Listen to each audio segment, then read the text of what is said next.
ইভা বাথরুমে গোসল করছে। হঠাৎ ইভার মনে হলো বাথরুমের সামনে কে যেন দাঁড়িয়ে আছে। ইভা তাড়াতাড়ি টাওয়েলটা নিয়ে শরীরটা ঢেকে চুপি চুপি দরজা খুলে দেখলো অপু বাথরুমের দরজার সামনে দাঁড়িয়ে আছে। ইভা দরজা খোলা মাত্রই অপু দৌড় দিতে চাইলে পেছন থেকে এ অপু বলে ডাক দিল ইভা। ইভার ডাক শুনে ভয়ে থমকে দাঁড়ালো অপু। অপুকে মাথা নিচু করে দাঁড়িয়ে থাকতে দেখে ইভা বলল, কি হলো, দাঁড়িয়ে আছিস কেন? আয় বাথরুমের ভেতরে আয়, বাহিরে দাঁড়িয়ে এত কষ্ট করে মেয়েদের গোসল করা দেখতে হবে কেন? অপু কাপা কাপা গলায় বলল, এই তুই কি বলতে চাচ্ছিস?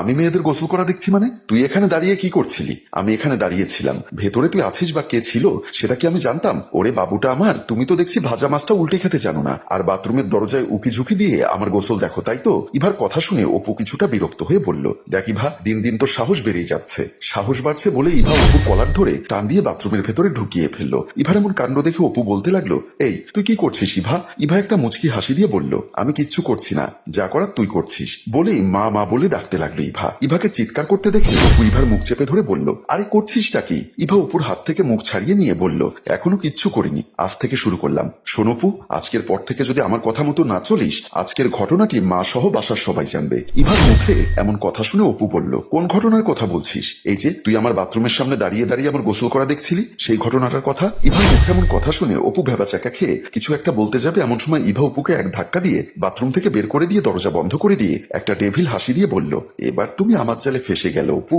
বেডরুমে শুয়ে শুয়ে অপু মোবাইলে গেম খেলছিল। এমন সময় ইভা চুপি চুপি অপুর বেডরুমে প্রবেশ করে বলল, কিরে নবাবজাদা, পায়ের উপর পা তুলে মোবাইল টিপছিস? আর একটা কাজ দিলে তা তো ঠিক মতো করতে পারিস না। ইভার মুখে এমন কথা শুনে অপুর মাথায় রক্ত উঠে যায়। ইভার দিকে দু চোখ বড় বড় করে বলল, আমি তোর বড়, তুই হয়তো সেটা ভুলে গেছিস। তুই আমার মাত্র এক সপ্তাহের বড়। এক সপ্তাহের বড় হয়ে এত বড়াই করছিস কেন? এক সপ্তাহের বড় হই বা একদিনের বড় হই, তোর থেকে বড় তো বড় হয়েছিস, তা কি হয়েছে? বাথরুমের সামনে দাঁড়িয়ে লুকিয়ে লুকিয়ে আমার গোসল করা তো ঠিকই দেখিস। এই কথা যদি মাকে বলে দেই না, কি হবে বুঝতে পেরেছিস? দেখ ইভা, তুই কিন্তু একদমই ঠিক করছিস না। কোনটা ভুল আর কোনটা ঠিক সেটা তোর কাছ থেকে শিখতে হবে না। এখন আমি যার জন্য এসেছি সেই কথাটা কান পেতে শোন। আজ বিকালে আমাকে নিয়ে বের হতে হবে, ঘুরতে বের হতে হবে। আজ ঘোরাঘুরি সব খরচ তোর। অপু হাসতে হাসতে বলল, আমার তো আর খেয়ে দিয়ে কোনো কাজ নেই, তোর মতো একটা বস্তাকে নিয়ে ঘুরতে বেরোবো? কি বললি? আমাকে তুই বস্তা বললি? মা, ও মা, এদিকে এসো তো।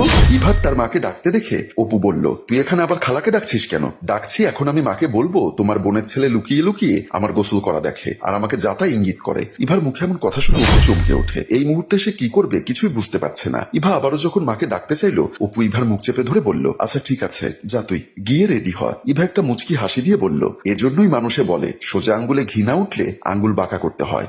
যা তাড়াতাড়ি রেডি হয়ে নে। আর শোন, পাঞ্জাবি পরিস, আমি শাড়ি পরবো। বলে ইভা রুম থেকে বেরিয়ে গেল। আর অপু দাঁড়িয়ে দাঁড়িয়ে ভাবতে লাগলো, আচ্ছা একটা মহা বিপদে পড়েছি তো। এর একটা বিহিত না করতে পারলে এই মেয়েটা আমাকে জমের ঘর দেখিয়ে ছাড়বে। ড্রয়িং রুমে বসে আছেন মোমিন খান আর ইমা বেগম। মোমিন খান বলল, দেখো ইমা, তোমার বোন মারা যাবার পর থেকে ছেলেকে তুমি কোলে পিঠে করে মানুষ করেছো। ছেলের প্রতি আমার থেকে তোমার অধিকার বেশি। মোমিন খানের মুখে এমন কথা শুনে ইমা বেগম একটা মলিন হাসি দিয়ে বলল, সবকিছুর পর আপনি ছেলের বাবা, আপনার মতামত ছাড়া আমি কিচ্ছু করতে পারবো না। অপুর বাবা মোমিন খান শহরের একজন স্বনামধন্য ব্যবসায়ী। অপুর মা মারা যায় অপুর বয়স যখন 3 বছর। তারপর থেকে অপু ইমা বেগমের কাছেই বড় হয়। ইমা বেগমের একমাত্র মেয়ে ইভা। ইভার বাবা মারা যাওয়ার পর অপু আর ইভার মুখের দিকে চেয়ে ইমা বেগম আর দ্বিতীয় সংসার করেনি। এমন সময় মোমিন খান বলল, ইমা, তুমি যখন মেয়ে দেখেছো তাহলে দ্বিতীয়বার আমি আর দেখতে চাই না। সবকিছু ঠিকঠাক থাকলে দিন তারিখ ঠিক করে অপুর বিয়ের কাজটা সেরে ফেলার ব্যবস্থা করো। ঠিক আছে দুলা ভাই, আপনার যদি কোনো আপত্তি না থাকে তাহলে আমি খুব শীঘ্রই বিয়ের দিন তারিখ ঠিক করার ব্যবস্থা করছি। কলিং বেলের শব্দ শুনে দরজা খুলে দিল ইভা। ইভা দরজা খুলে দিতেই রুমে প্রবেশ করলো অপু।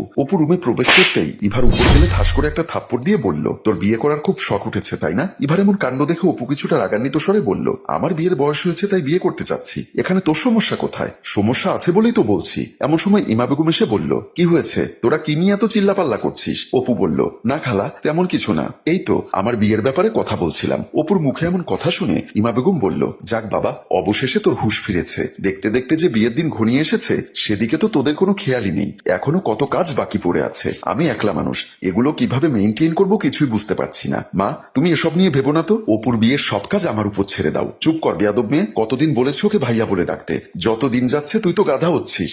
মা, অপু তো মাত্র আমার 1 সপ্তাহের বড়। আবারও অপু, এই তোর মুখ দিয়ে ভাইয়া বের হয় না? খালা, বোঝাও তোমার মেয়েকে, বোঝাও, না হলে দেখবে ও একদিন বংশের মান সম্মান সব নষ্ট করবে। হয়েছে, এত কথা বলতে হবে না, তুই একটু আমার রুমের দিকে আয়। ইভা, যা অপুর জন্য খাবার রেডি কর। বলে ইমা বেগম তার রুমের দিকে চলে গেল। অপু ইমা বেগমের পেছনে পেছনে বেডরুমের দিকে পা বাড়ালো। একটা রেস্টুরেন্টে বসে আছে ইভা আর প্রিয়া। ইভা প্রিয়ার হাত ধরে বলল, দেখো ভাবি, আমি একটা মেয়ে মানুষ হিসাবে তোমার এত বড় ক্ষতি হোক সেটা আমি চাই না, তাই বিয়ের আগের দিন তোমাকে আমার সাথে ইমার্জেন্সি দেখা করতে বললাম। ইভার মুখে এমন কথা শুনে প্রিয়া কিছুটা হতভম্ব হয়ে গেল। প্রিয়া আমতা আমতা করে বলল, এত ঘুরিয়ে পেঁচিয়ে না বলে সোজা করে বলো কি বলতে চাচ্ছ।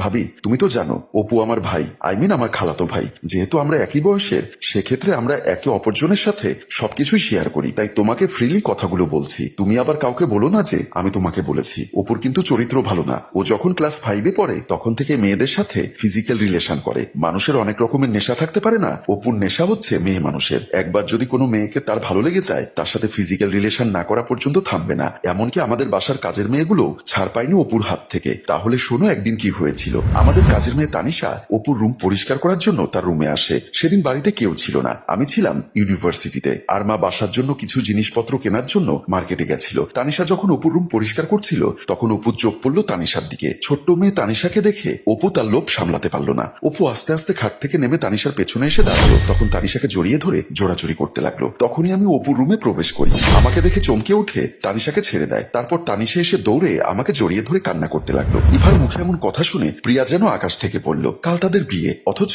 আজ তার হবু স্বামীর চরিত্র সম্পর্কে যেসব বাজে কথা শুনলো, এখন প্রিয়া কি করবে কিছুই বুঝতে পারছে না। ইভা আবারও প্রিয়াকে বলল, ভাবি আমি তো আর তোমার পর না, তুমি আমার ঘরের মানুষ, তাই বলি কি অপুকে একটু দেখে শুনে রেখো।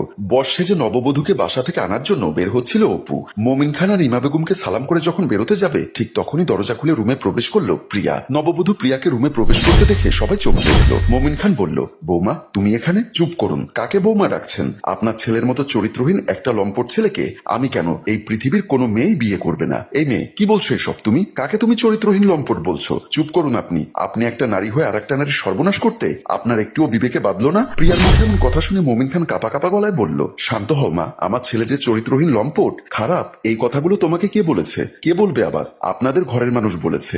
বলেই প্রিয়া আঙ্গুল তুলে দরজার দিকে ইশারা দিল। প্রিয়ার ইশারায় দরজার দিকে তাকিয়ে সবাই চমকে উঠল। দরজায় ইভা দাঁড়িয়ে দাঁড়িয়ে মুচকি মুচকি হাসছে। প্রিয়ার কিছু না বলে রুম থেকে বেরিয়ে গেল। অপু একবার ইমা বেগমের দিকে, একবার মোমেন খানের দিকে হা করে তাকিয়ে আছে। মোমেন খান আর কিছু না বলে রুম থেকে বেরিয়ে যেতে চাইলে ইমা বেগম বলল, দাঁড়ান দুলা ভাই, আপনার ছেলেকে আমি চরিত্রহীন লম্পট বানাইনি। আপনার ছেলেকে আমি মানুষের মতো মানুষ বানিয়েছি। আর তা প্রমাণ করার জন্য আমার মেয়ে ইভাকে আপনার ছেলের হাতে আজকেই তুলে দিতে চাই। ইমা বেগমের মুখে এমন কথা শুনে ইভা দৌড়ে এসে মাথায় ঘুমটা টেনে মোমেন খান আর ইমা বেগমকে সালাম করে অপুর পাশে গিয়ে দাঁড়িয়ে মুচকি মুচকি হাসতে লাগলো। সত্য কথা বলতে ইভা অপুকে আগে থেকেই মনে মনে ভালোবাসতো, আর অপুকে ভালোবাসতো বলেই এতটা বছর অপুকে জ্বালিয়েছে ইভা। সম্মানিত ভিউয়ার্স, আমাদের গল্পটি যদি আপনাদের ভালো লেগে থাকে তাহলে লাইক, কমেন্ট ও শেয়ার করে আমাদের পাশেই থাকুন। গল্পটির রচনায় ও পরিচালনায় মোশাররফ হোসাইন মৃদুল, চিত্রগ্রহণ ইফতি হুসাইন, সম্পাদনায় আলমগীর। ধন্যবাদ।